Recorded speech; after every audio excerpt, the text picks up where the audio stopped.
महाराष्ट्र में अब सभी नेताओं की नजर विधानसभा चुनाव पर है। लोकसभा चुनाव में खराब प्रदर्शन के बाद ये कयास लगाए जा रहे हैं कि अजीत पवार की पार्टी को एनडीए से झटका लगने वाला है। देखिए, महाराष्ट्र लोकसभा चुनाव में महायुति को मिली कम सीटों को लेकर बयानबाजी जारी है। बीजेपी एकनाथ शिंदे की पार्टी शिवसेना और अजीत पवार के एनसीपी कारणों की तलाश में जुटी हुई है।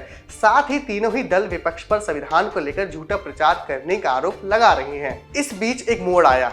आरएसएस के मुखपत्र ऑर्गेनाइजर में कहा गया है कि महाराष्ट्र में बीजेपी की लोकसभा चुनाव में हार का एक कारण उप मुख्यमंत्री अजीत पवार की अगुवाई वाली एनसीपी के साथ गठबंधन था। ऐसे में अब अटकलें लगाई जा रही हैं कि क्या बीजेपी अजीत पवार के साथ संबंध तोड़ देगी। बीजेपी सीएम एकनाथ शिंदे की अगुवाई वाली शिवसेना के साथ मिलकर विधानसभा चुनाव लड़ सकती है। द न्यू इंडियन एक्सप्रेस की रिपोर्ट के अनुसार सूत्रों ने बताया है कि आरएसएस बीजेपी नेतृत्व के एनसीपी को तोड़ने और लोकसभा चुनाव से पहले अजीत पवार के नेतृत्व वाले गुट के साथ गठबंधन करने के फैसले से खुश नहीं है। सूत्रों के मुताबिक बीजेपी इस साल के अंत में होने वाले विधानसभा चुनावों में अजीत के साथ गठबंधन न करने के प्रभाव पर विचार विमर्श कर रहा है। मीडिया रिपोर्ट्स के हवाले से एक नेता ने कहा है कि अगर हमारी पार्टी अजीत को छोड़ देती है और विधानसभा चुनावों में शिंदे के साथ आगे बढ़ती है तो ऐसा लग सकता है कि बीजेपी ने अजीत का इस्तेमाल किया और बाद में उन्हें फेंक दिया।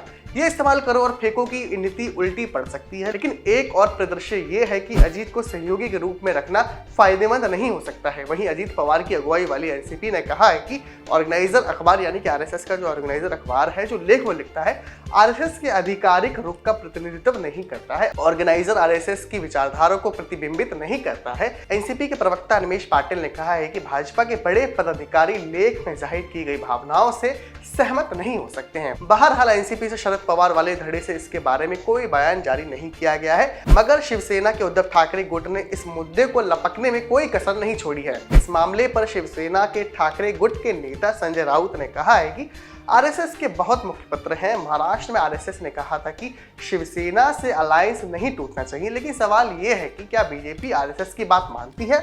आरएसएस ने बीजेपी को बढ़ाया, नैतिक ताकत दी, लेकिन 10 साल में बीजेपी ने सबसे पहले आरएसएस को खत्म किया।